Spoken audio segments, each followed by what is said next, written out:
Ang mabuting balita ng Panginoon ayon kay San Marcos. Papuri sa iyo, Panginoon.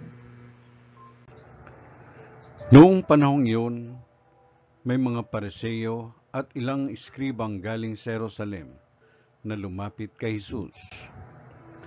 Nakita nila na ang ilan sa mga alagad ni Jesus ay kumain nang hindi muna naghuhugas ng kamay sa paraang naayon sa turong minana nila. Ang mga Hudyo, lalo na ang mga Pariseo, ay hindi kumakain hanggat hindi nakapaghuhugas ng kamay ayon sa mga turong minana nila sa kanilang mga ninuno.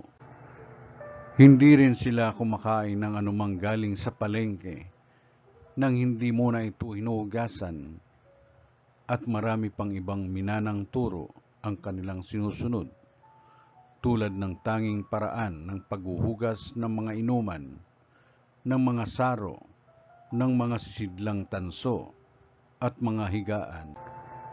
Kaya't tinanong si Jesus ng mga Pariseo at mga eskriba, bakit hindi sumusunod ang mga alagad mo sa mga turo ng ating mga ninuno? Kumain sila nang hindi man lamang naghugas ng kamay ayon sa paraang iniutos.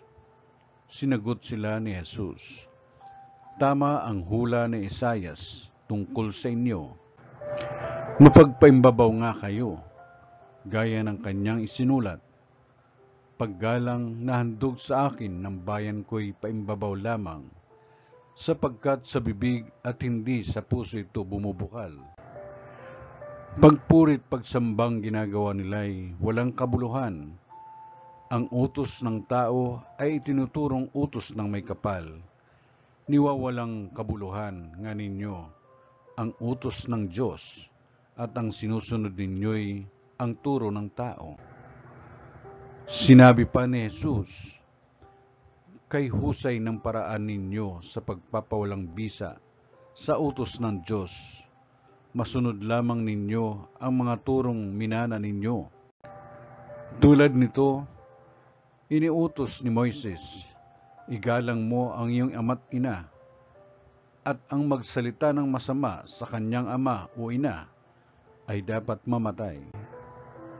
Ngunit itinuturo ninyo, kapag sinabi ng isang tao sa kanyang ama o ina, ang anumang maitutulong ko sa inyo ay korban, alalaong bagay, inihahain ko ito sa Diyos. Hindi na ninyo siya pinahihintulutang tumulong sa kanyang ama o ina.